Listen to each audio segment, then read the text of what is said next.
When I was younger, I often felt overshadowed by my parents, who were distant and preoccupied with work. Books became my refuge, offering an escape from the loneliness that followed me into my teenage years. I craved connection and someone to fill the emptiness I carried with me. That all changed when I met Marie Santos in middle school. She brightened my life, and our friendship quickly evolved into a romance that lasted through high school. From school to college and eventually marriage, I knew from the start that I wanted her in my life forever. Despite my parents' concerns, we were close but maintained our own lives. The moments we shared were always the most special. She was my best friend, and I made her my wife. Marie and I were opposites in many ways. She was outgoing, I was reserved. She was athletic, and I was more academic. Despite our differences, we had a genuine connection that kept us together. We never forced our relationship, we always made sure to prioritize each other, sharing everything from dreams to fears. I wasn't sure if I believed in soulmates, but if they existed, she was mine. When I asked her father for her hand in marriage, he questioned everything, and I had to prove my love for her. I chose to love her through the good times and the bad. Unfortunately, the worst happened just 3 years later. I still loved her and wanted her happiness, even if it meant sacrificing my own. Recently, Marie had become distant, coming home late and no longer smiling when she saw me. The realization that the person you love no longer loves you is devastating. One evening, she quietly entered the dining room, and I noticed a change in her demeanor. "Please sit so I can explain." I'd already prepared myself for this moment, knowing I had to make the hardest decision of my life, to let you go, Annie. I love you and always will. I don't want to argue or accuse. I just want us to decide together what's best. Okay, of course, Gavin. What's going on? Her anxious eyes gave her away. Annie, I've always wanted your happiness. I know you're not happy with me. She teared up, and oddly, it was good to see she was upset. I don't want to go into details, as it'll just make things worse, but if we can agree you're unhappy, it would mean a lot. She whispered, "Yes, Gavin. I know. Thank you. Your honesty reassures me I'm making the right choice. I want a divorce." Miguel S. was a man I respected deeply. He and his wife Maria raised 8 kids in a small house in a tough neighborhood. He was strong and tough, but it was his loyalty that impressed me the most. What impressed me most was his family. I owed him an explanation, so I sat with him on his porch over a few beers and finally told him, "Mio, why are you here?" "It's harder than I thought, sir. I've loved no one but your daughter since I first met her. I promised you I'd always put her first, and that's what I'm doing now, even though I'm leaving Marie." As expected, he was angry, mixing English and Spanish in his demand for. "I couldn't give you a full explanation, sir. I love your daughter, but I've got to keep some things between us. I'm sorry to say that our marriage has failed, but I think it's for the best. I wanted you to hear it from me eventually." He calmed down enough to let me share some details, but he was upset and embarrassed. He let me leave without further confrontation. Anne-Marie didn't cry or argue, and while I was relieved, I was also a little bit sad. I wish she'd begged me to stay, but she didn't. That confirmed my decision. Her only reaction was when I mentioned talking to her father. "I spoke to your dad today and explained what I'm about to tell you. I hope we can part ways quickly. I don't want financial ruin on top of everything else. I've prepared the paperwork for dividing our assets, especially the house. Please review them and let me know by next week." "Okay, Gavin, I'll take a look at them." I can already hear the criticism. Why not go after her and her L? I don't have those skills. The last fight I got into was in high school, when someone made Anne-Marie cry. I almost got expelled for it, but Miguel Santos helped keep things quiet. The second reason was my own mental health. I was a wreck, losing sleep and almost got fired. I had no one to turn to. My mom died of chest cancer. I went to college and my dad, who became a hard drinker, moved to Florida and cut off contact. I needed a fresh start, and to do that, Annery had to agree to the divorce. I was only 25 and needed to rebuild my life. Revenge wasn't on my mind. 2 weeks later, we sat in the attorney's office.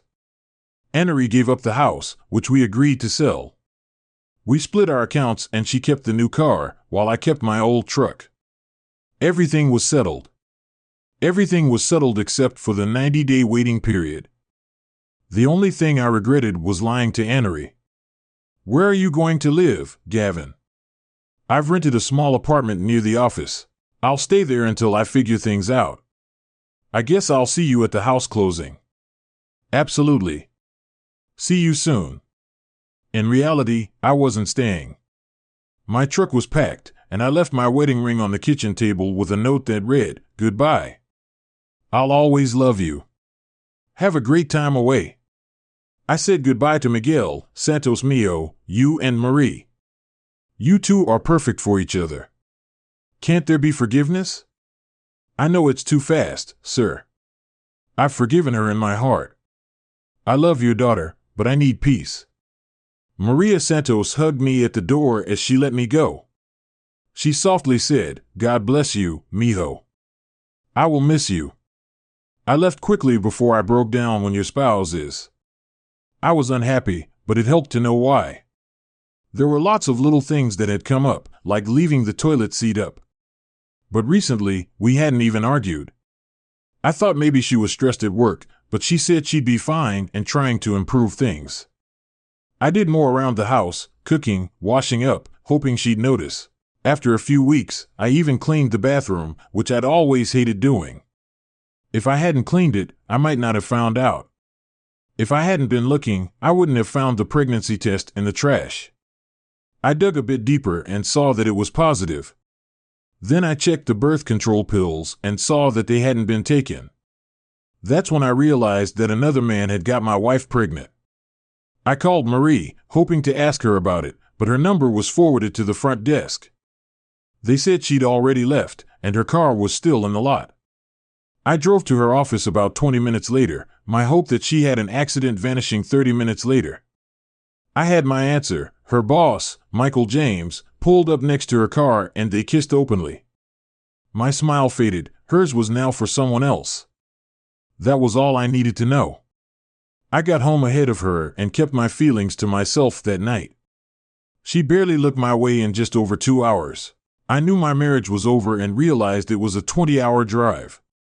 It took me 4 days to drive to Las Vegas. I drove through Nebraska, Colorado, and Utah. The scenery was peaceful, which made the trip go by slowly. By the 4th day, I wasn't sure if my truck could handle the terrain. I checked into a hotel, slept for 18 hours, and spent the next day filling out housing applications. Less than a week earlier, I was a newly divorced 25-year-old. I was 25 with no family. Now I was a first-year law student in a dorm room, starting a new life. I wish I could share stories of new adventures after college, but the reality was different. I had no experience dating, and Annery had always been a pair. I had no idea where to start. During law school, I never went on a single date or made close friends. If anyone showed interest, I missed the signs. Instead, I buried myself in studies, using school as an escape. I spent 4 years earning my Juris Doctor and MBA, aiming for a 4. Marie and I had talked about going back to school when we were financially stable. So, when I moved on, I took the LSAT, applied to schools, and got accepted in Las Vegas with a full scholarship. I didn't know much about the school or the city, just that it was far from home. Once a month, I'd write till I kept in touch with Mr. and Mrs. Santos about my studies. I suppose it was a habit I picked up from my parents, maybe out of routine or a need to feel someone cared. 13 weeks into my first semester, I received a package confirming the exact value of my broken heart. They never asked, they just share updates about their other children. Marie never mentioned forgiveness or reconciliation, but she did hint at it for the first 6 or 7 months. Then, suddenly, the hint stopped. I never doubted that Marie would keep her baby, but I did wonder if she would tell her parents the truth. I also wondered if Michael James would leave his wife and 3 kids to do right by Anne. I didn't have the courage to ask, but I knew a child born to a black man wouldn't look like me. I felt like a coward when I sent flowers, balloons, and a gift. I sent a basket to the James home to congratulate them on the baby. I also sent one to Marie's office, addressed to the company president. I promised myself I wouldn't stoop to hurting anyone, even Michael James, but I couldn't take the pain anymore. I didn't spread rumors, I just offered my congratulations. I was genuinely happy for Marie. I was happy for Anne-Marie, knowing she was working towards her dream of a big family. However, I couldn't ignore that her happiness came at the cost of my pain, without knowing what happened after my gifts. I imagined a disastrous outcome for Michael James, however unlikely.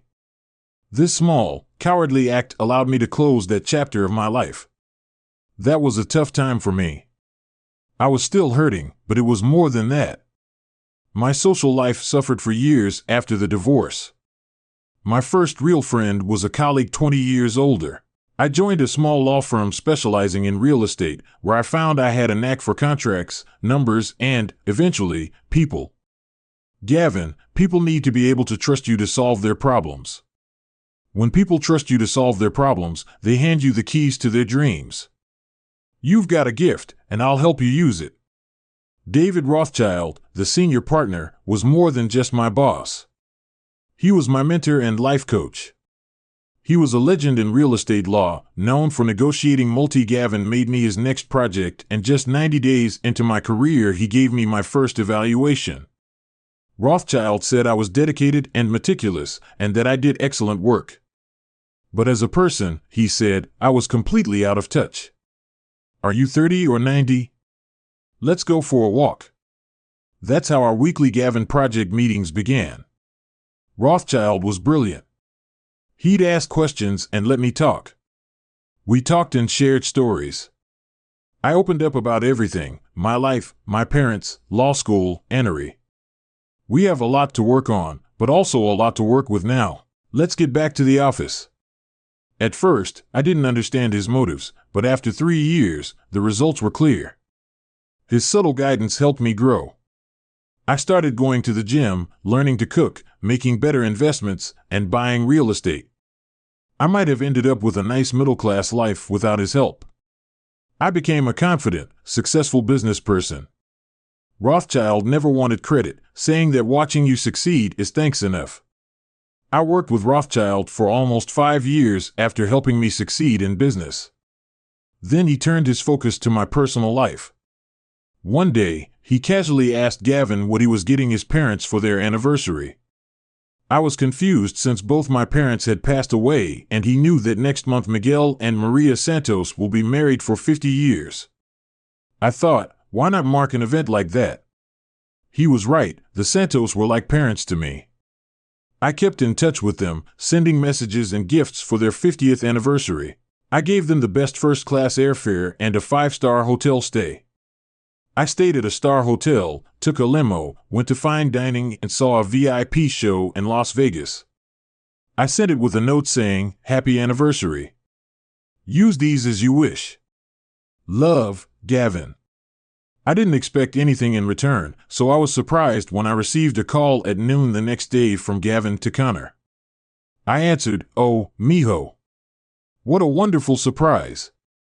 But this is too much, Mrs. Santos said. Mrs. Santos, it's lovely to hear from you. You and your husband deserve this, and I'm honored to give it to you. Gavin, this is too much. I can't let you go to such lengths. I can't imagine the cost. It's too much. He continued, his words rushing out.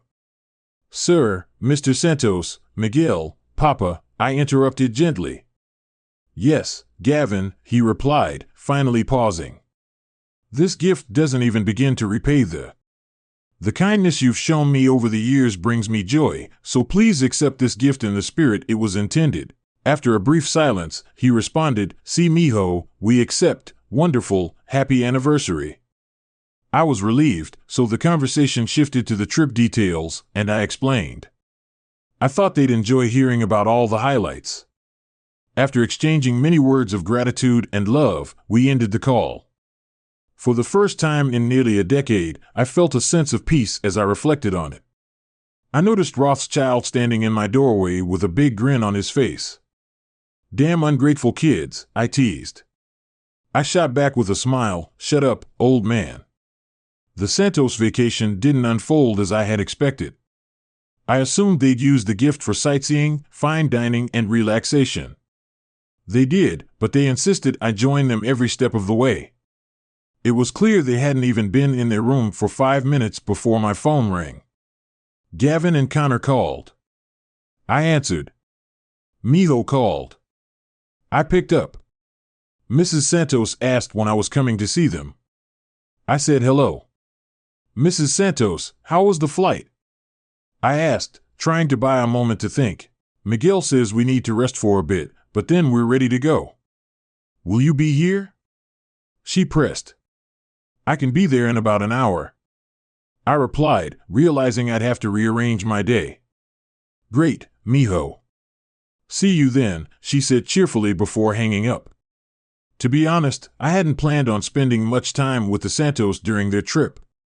They had plenty to do, and I had a pile of work on my desk. I was figuring out how to manage my schedule when Rothschild walked in with 2 paragliders. "Gavin, you've been given some time off, so you need a break now. Get out of here and don't come back for a week or you're fired." "You can handle the rest," Rothschild said, his tone softer but firm. The Santos wanted to visit my office, and though Rothschild, who rarely joked about work, seemed ready for us when we arrived, he gave the Santos a personal tour, introducing them as my parents in the conference room. He spent nearly an hour talking about my work and praising my accomplishments. They spent ages talking about my work, praising my accomplishments, and treating them like royalty.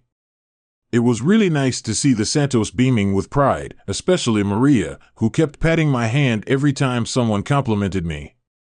"We were so proud of you, Miho."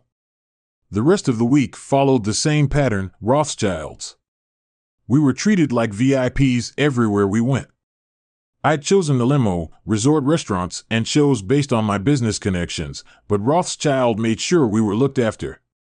We were welcomed by owners and directors who told us how I'd help them and offered us the best seats, wine, and service. I have to say, Mr. and Mrs. Santos, that this week has been more eventful than I expected. I know these people, but I've never received this level of service before. My daily life is much simpler, Gavin. It's wonderful that you have so many friends who wanted to show us how special you are. We always knew that. You were always special to us, Maria. She couldn't finish, so Miguel stepped in. You are who you are and always will be. You took an oath before God that made you part of our family, and you fulfilled that vow. You've been a constant in our lives since you were a baby, and I was lucky enough to see you grow into a great man, Gavin.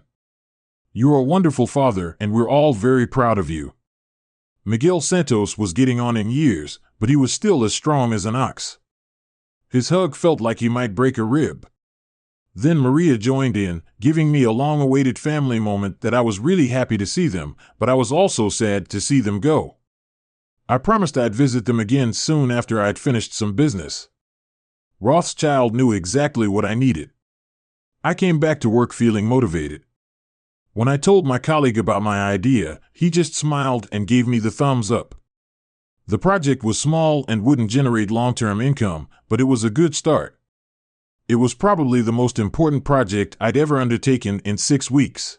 I completed almost all the title deeds, secured a buyer with full financing, and made a few key phone calls, armed with new information. I booked a flight back to my hometown for the first time in nearly 10 years. At the airport, I met Amy and Lydia, who worked at a coffee kiosk.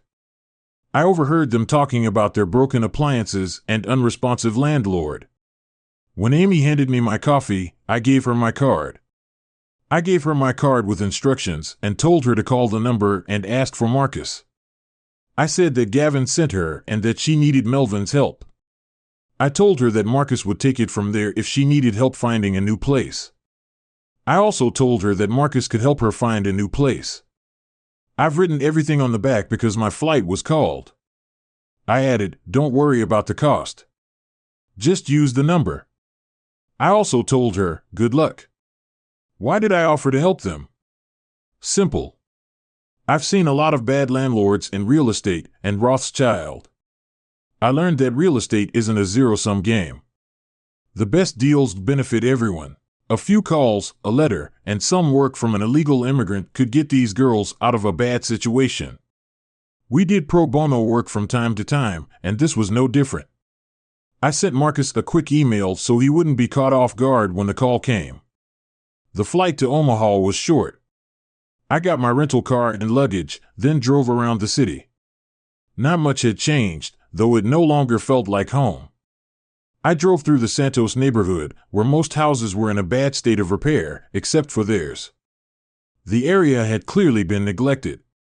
My destination was a new condo complex with condos above retail spaces, restaurants, a theater, and stores, including a grocery store.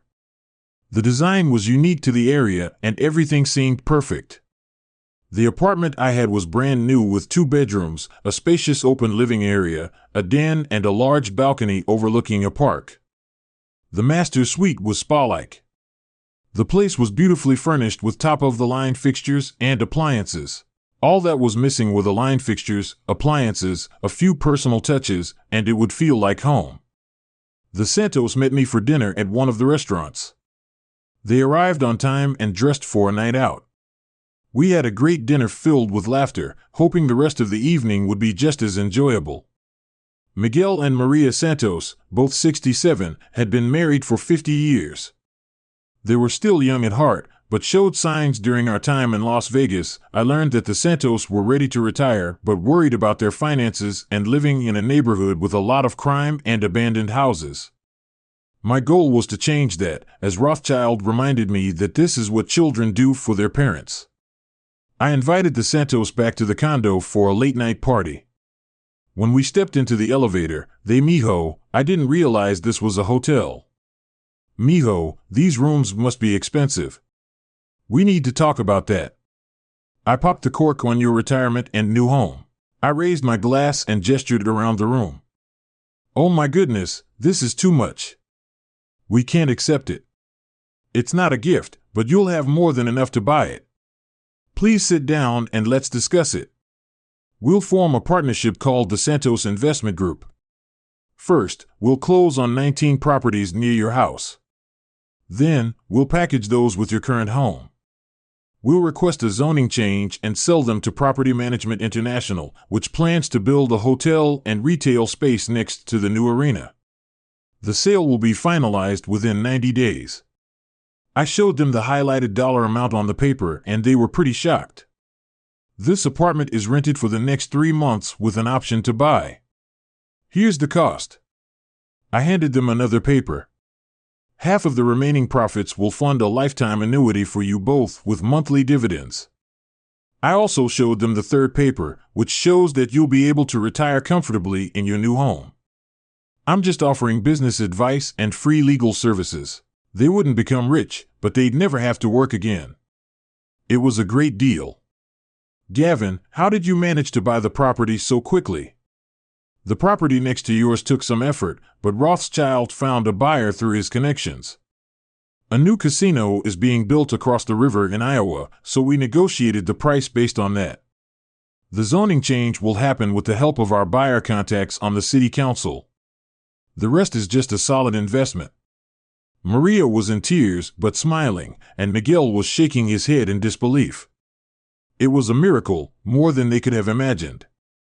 Marie's voice echoed with genuine surprise. No one deserves it more than you, she said. I replied, offering sincere congratulations. I hadn't seen or heard from Marie in 10 years. Her parents and siblings never contacted me. I hadn't thought about her in years, but when I saw her again, it was like I'd woken up from a deep sleep. I loved her when I was younger, but now I felt nothing. Our meeting was completely coincidental. I was picking up a few things for an upcoming trip in the new while browsing in the mall. I heard a familiar voice behind me. You have great taste, Enery said, her tone a mix of surprise and nostalgia. I turned to find her looking much as I remembered, older with a less radiant smile and a few extra pounds. She was simply a more mature version of the woman I got married. I greeted her, not quite sure what to expect. "Why are you here?" she asked, her voice tinged with curiosity. "I'm shopping, and you?" I responded, keeping the conversation light. "Oh, I work here now," she explained. "Why are you in town?" "Just finishing up some business and visiting old friends." I replied, "Was I on your list of friends to visit?" She asked, her tone half joking but with a hint of hope. "Honestly, no," I admitted. "Oh, okay, nice to see you, Gavin," she said. There was a touch of disappointment in her voice. "You too, Annery," I replied, thinking that would be the end of it. It was awkward but manageable. I didn't expect to see her again. I thought I'd see her again, but as I was leaving I noticed her at the cash register after finishing her transaction. She approached me again. "Gavin, how long will you be in town?" "At least a little," she said, handing me her card. "I'll think about it." I took the card but didn't commit to anything. I walked away without another word. I had moved on and didn't have anything more to say to her yet. 2 nights later, I found myself sitting alone in a booth at one of my this was a favorite bar of Marie and my, where we used to meet friends after work on Fridays. It felt different now. When she arrived, she was dressed up, wearing a little black dress that showed off her curves, black heels, and carefully done makeup. If she'd been a stranger, I might have bought her a drink. She looked good. I didn't stand when she slid into the booth across from me. She waited a few moments before speaking. "You lied to me," she began, her voice tinged with accusation. "You lied to me first," I retorted, both of us knowing exactly what the other meant. She looked momentarily embarrassed before continuing. "I didn't think you'd actually leave town. I was hoping we'd have a chance to talk." She confessed. "What would have been the point?" I asked, genuinely puzzled. "I don't know, but I wasn't happy when you left." She admitted, her voice softening, "Well, you didn't give me a choice, so I don't feel guilty about your unhappiness." I replied, my tone blunt. But honestly, she seemed surprised by my frankness. I wasn't interested in sugarcoating the past. "Gavin, I never stopped loving you even after what I did," she said, her voice trembling slightly. I sensed that she was about to revisit old wounds. "Marie, the only good thing about our divorce was that you probably lied to me because I didn't give you a chance, but I won't sit here and listen to excuses. What do you want from me? Why are we even talking about this? Nothing will change. You didn't fight for me. You just gave up without even arguing." I was so surprised. "Why did you leave without trying to work it out?" "I thought we'll have to agree to disagree. From my perspective, you gave up on me without a word and abandoned me without a chance to fix things. I just put it in writing, which was a mistake. Gavin, I made a huge mistake and I'm sorry." "Okay," Marie's voice wavered as she spoke, her eyes pleading for forgiveness. I groaned. The years apart had given me clarity, but it seemed they had left Annie clinging to delusions and nonsense. I shot back, refusing to let her rewrite history. Her eyes watered, but I knew everything she said was a lie. Just because things didn't turn out as you hoped doesn't mean you can rewrite history. I continued. "Don't insult my intelligence by pretending you care. I did care, Gavin. I loved you. I still love you." She insisted, her voice thick with emotion. "You honestly believe that I asked?" Incredulous. "It's true, Gavin," she affirmed, her gaze steady. "Okay, let's explore that," I said, leaning forward. "Was it you or Michael James who I decided I should be deprived of sex with my loving wife?" She looked me in the eye, a flicker of shame crossing her face, but mostly reluctance to answer. "It was him," she finally admitted. "So your endless love for me let you sleep with another man and follow his wishes knowing it would hurt me?" I said, my voice dripping with sarcasm. "Gavin," she started, but I cut her off. "How long did you wait before stopping birth control?" I demanded. What did you intend to do? I stammered. You didn't accidentally get pregnant. You wanted him to father your child. When were you planning to tell me? Or were you going to pretend it was mine? I pressed, watching her. She didn't answer. Why aren't you with him? Where is he? I asked. She said he didn't want her. His wife found out, and so did his boss. His wife divorced him and he had to resign. He left me. I had to quit my job too. It was too embarrassing. I asked her why she felt bad. My tone was cold. I don't know, Gavin, she said, her voice breaking. I made a mistake. I got involved in something bad and couldn't stop. I know I was wrong. Can't you forgive me? I love you. I died the day you left and missed you ever since. I wanted you to come back so I could apologize. I'm all alone, Gavin. My parents barely talk to me, my siblings avoid me, and I have no friends. I'm all alone, Enery. I forgave you a long time ago, but there's no going back. I said firmly, you have your child, he can keep you warm at night, that's cruel. With Hurt No More, you're being just as cruel as the lies you're telling me. I responded firmly, I'm not lying, Gavin. I want another chance. It's what I've dreamed of all these years. She pleaded, it's never going to happen. I stated, there's no room for doubt. Why, Gavin? I know you love me. You said you always would. Her voice showed desperation. I've always loved you, but that's not enough. I admitted that I felt the weight of the truth. Why not? She asked. There are 2 reasons. First, I'm not the same person who married you. I've changed, and you don't know me anymore. I certainly don't know you if I ever did. I explained. You do know me, Gavin. I'm still the same woman you loved. So what's the second reason? She asked, clinging to hope. That's the first honest thing you've said, but here's the second reason, then a question. You wanted someone else, and I let you have him without a harsh word because I loved you. Since I left, I've gone to law school and started a new career. I've been through a lot since we last met. I've finished school, passed the bar, started a new career, and built a new life. I haven't been with another woman since, so I'd like to know how many men you've been with while you've been pining for me. You couldn't even look me in the eye, Enery. I knew you were telling the truth, but back then I didn't realize that the woman I loved was a liar and cheat. How could I ever trust you again? Why would I even want to give you another chance? I didn't know what I could do to make it up to you. Maybe we have a chance. She cried quietly as I stood up to leave. That's what I thought. Goodbye, Anne-Marie. 3 months later, I saw them again while heading back to Omaha for business. Everything was going smoothly, and Miguel and Maria were enjoying their new home. Seeing them so happy warmed my heart. The women serving customers at the coffee kiosk giggled and smiled. This time, I was deep in my phone when Mr. O'Connor called my name. I turned to face them. At first I didn't recognize the 2 women, but then it clicked. How did it go? I asked. Fine, Mr. O'Connor, the brunette replied. They replied, we wanted to thank you, but we didn't know how.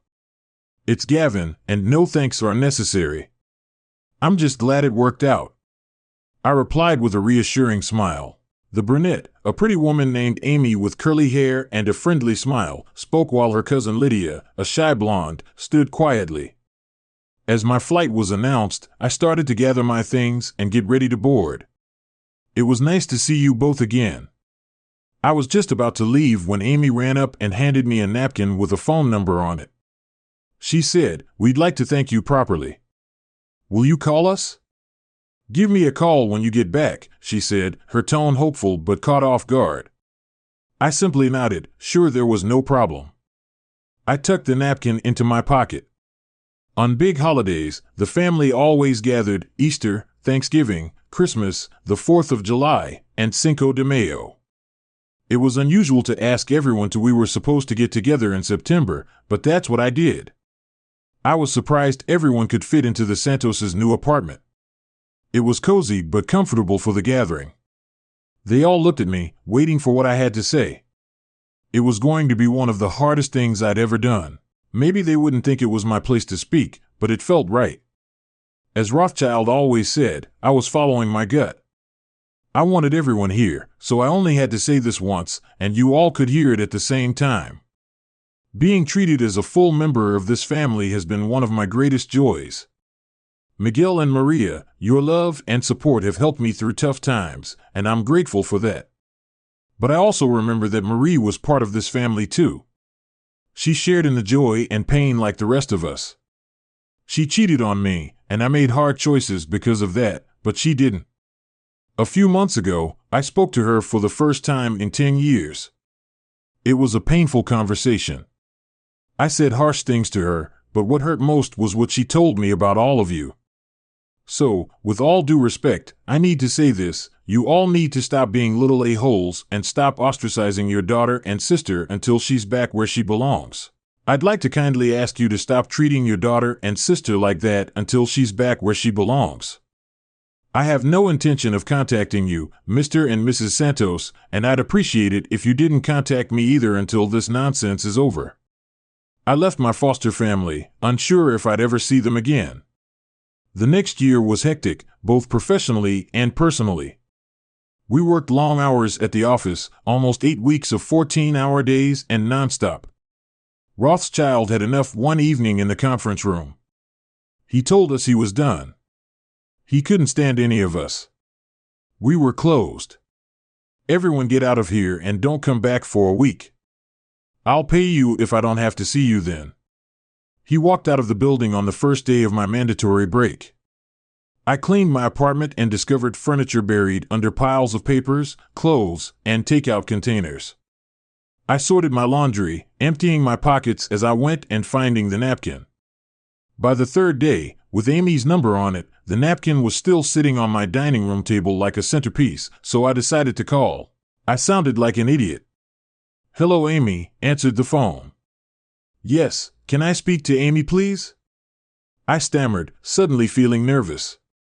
"Oh, hi, Amy," she replied. "This is Gavin O'Connor. We met at the airport. You gave me your number." I reminded her, hoping she remembered. "Yes, I remember you, Gavin," she said, her tone warm and familiar.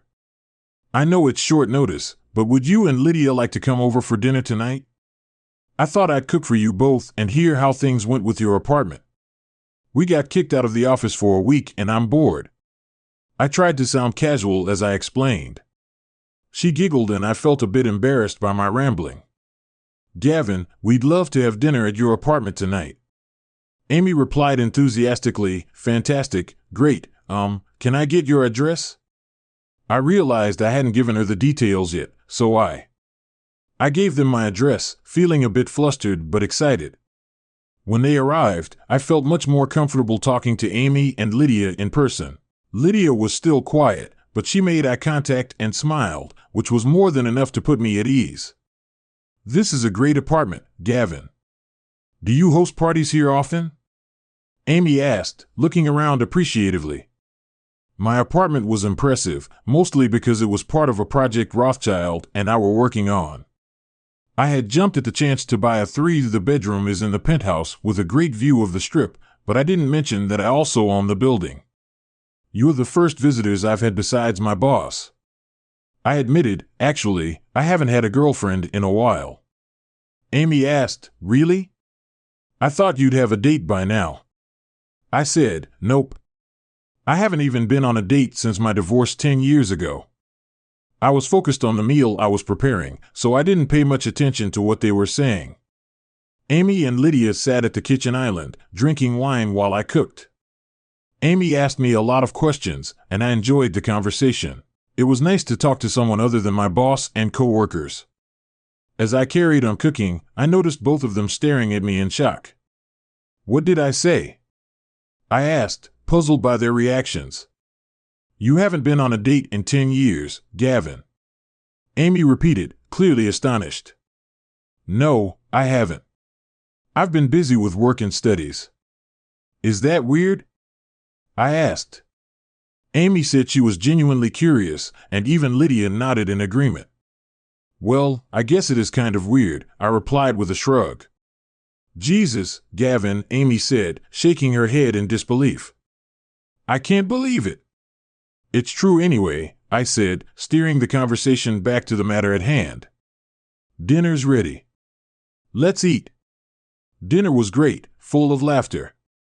I found out that Amy was in her final year studying hospitality management and Lydia was studying English with a focus on creative writing.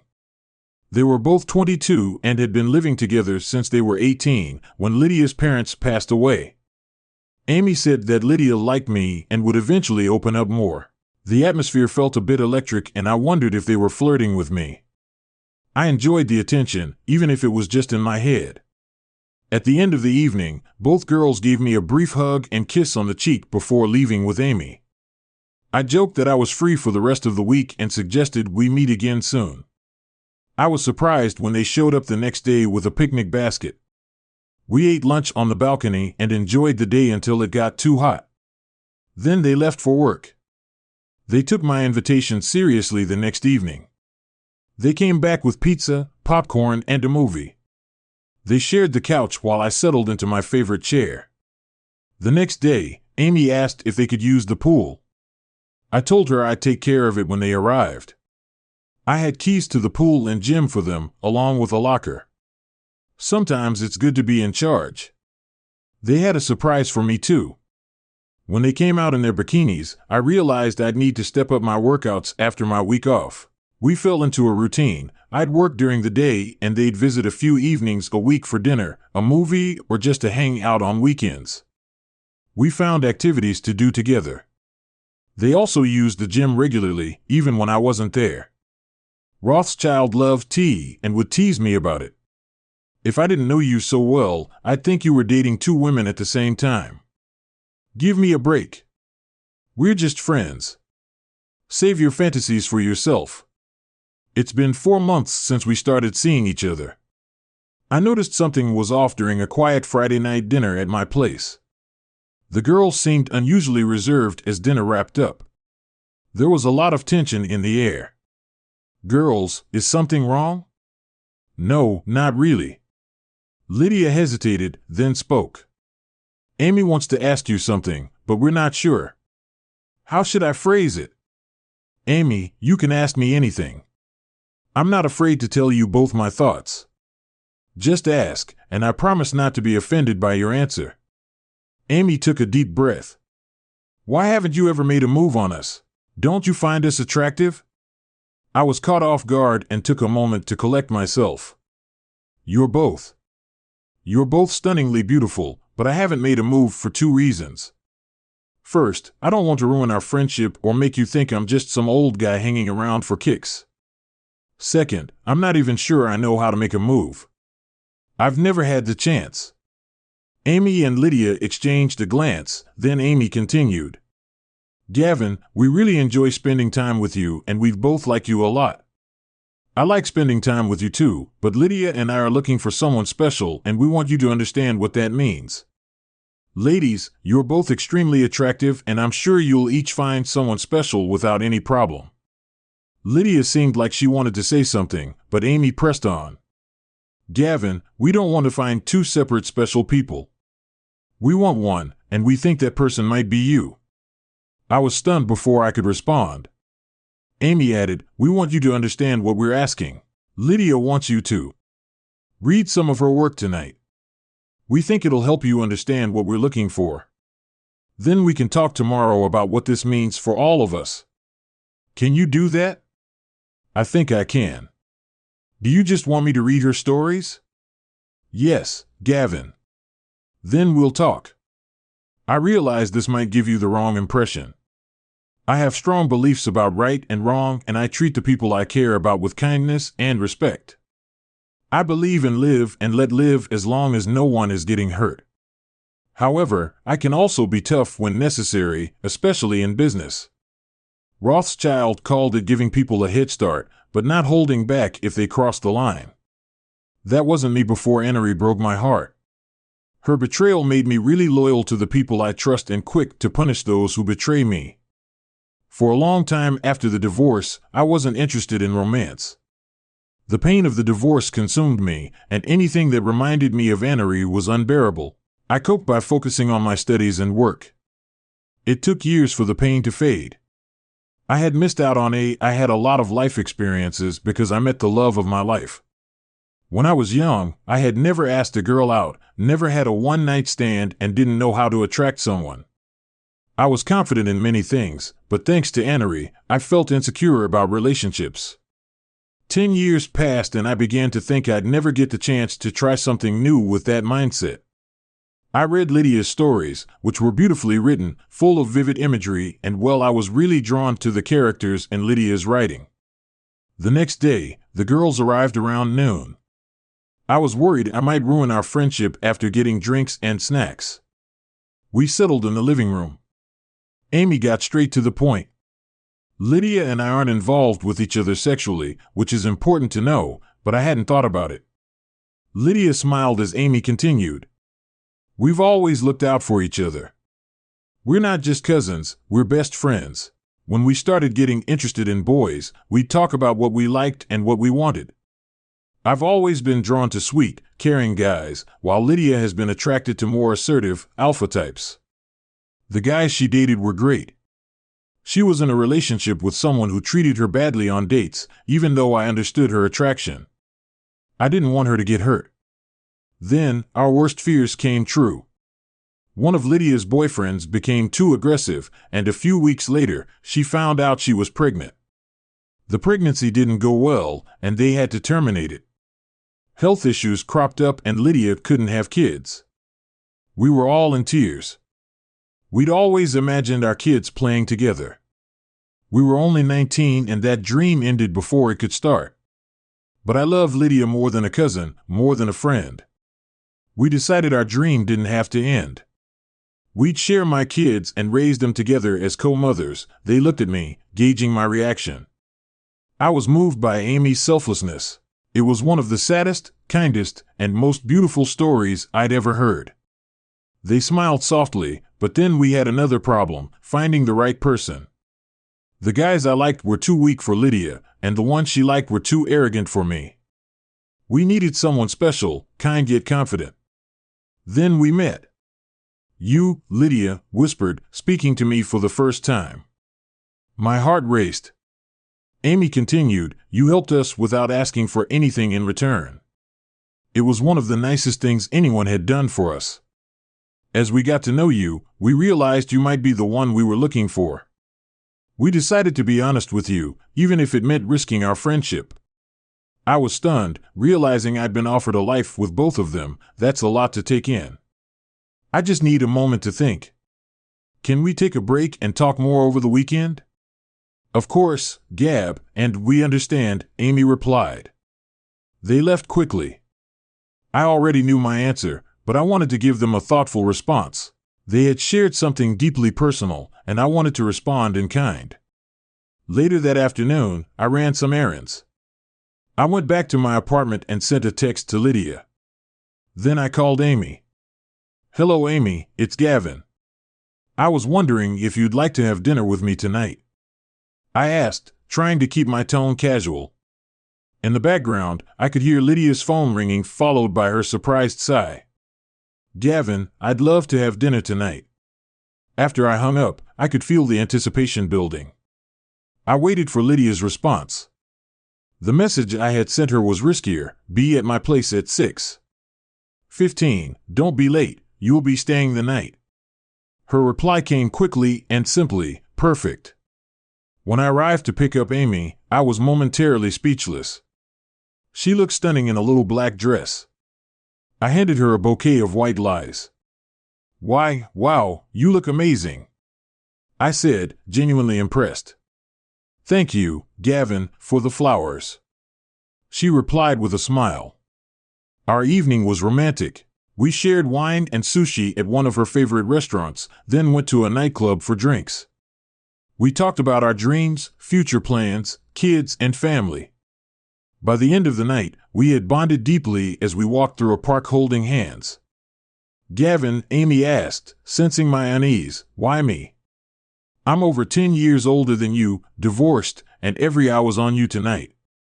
"You could have anyone," I confessed, my insecurities slipping out.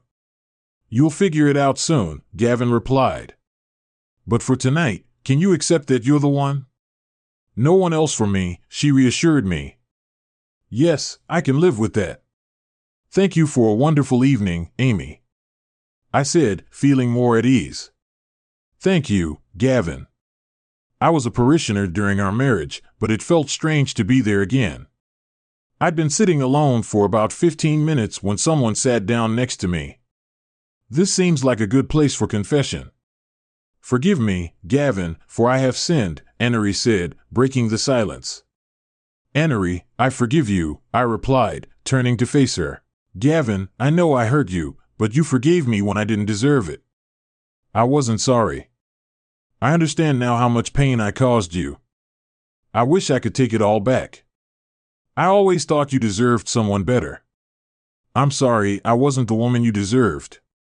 Thank you for giving me my family back. My dad told me.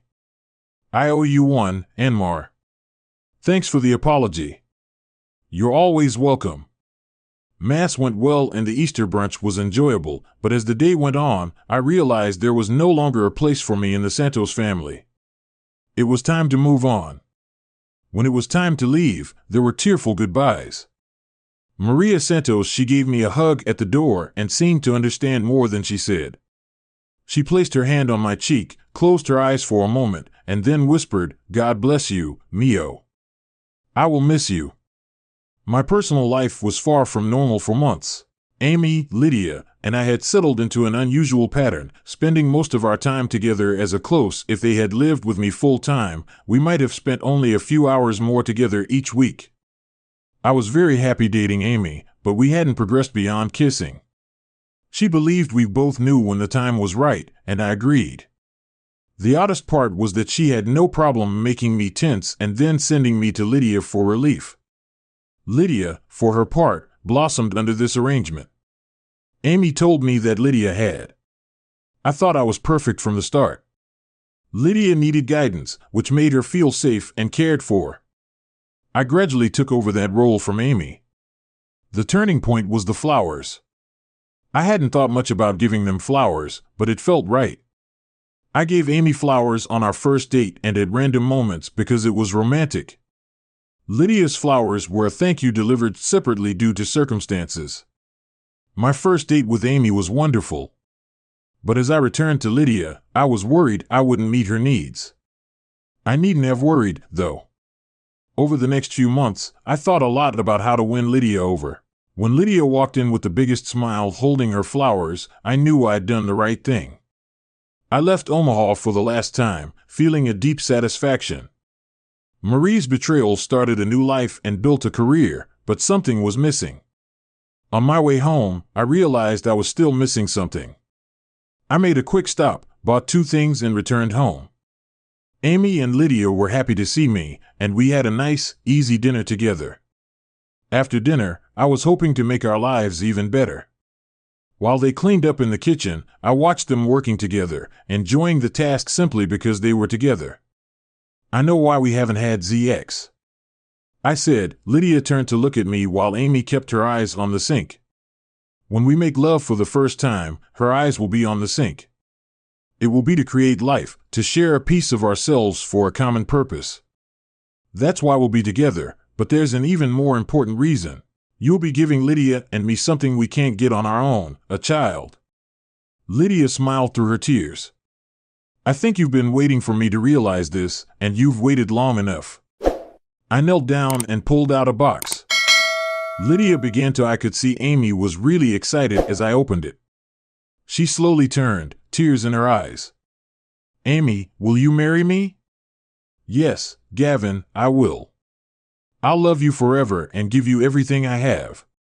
Amy and Lydia hugged, showing how close they were and how much we all needed each other. I slipped the ring onto Amy's finger. Lydia admired it. "That's a beautiful ring, Gavin." You're not left out, Lydia. You're a vital part of our lives. I pulled out a second box containing Lydia was given an ankle bracelet with a diamond set in a Celtic knot with 3 birthstones, ruby, sapphire, and amethyst. Lydia was told that she was loved and needed and was encouraged not to leave. Amy was crying, but Lydia remained calm as the bracelet was fastened around her ankle. The wedding took place 3 months later, with Lydia, Amy, and Rothschild in attendance. The ceremony was small, but the couple were married. 6 months later, Aidan James O'Connor was born. He was followed by twins, Sophia. Marie and Stephen Michael followed, then baby Olivia rose. The boys looked like me. Sophia was a tiny version of Amy and Olivia was a clone of Lydia. Their bond was instant and unbreakable. I was jealous that Olivia treated Lydia like her only parent, while I was more like an aunt and uncle to them. Amy and I lived as husband and wife, but Lydia was always close to me. It took time, but I found my way again. Our life together was as perfect as any relationship could be. I loved Amy, Lydia, and our children. Amy loved me, Lydia, and the kids. Lydia loved Amy and gave our children a mother's love. We've never shared our lifestyle publicly and only our closest friends know the truth, but we live a very happy life together.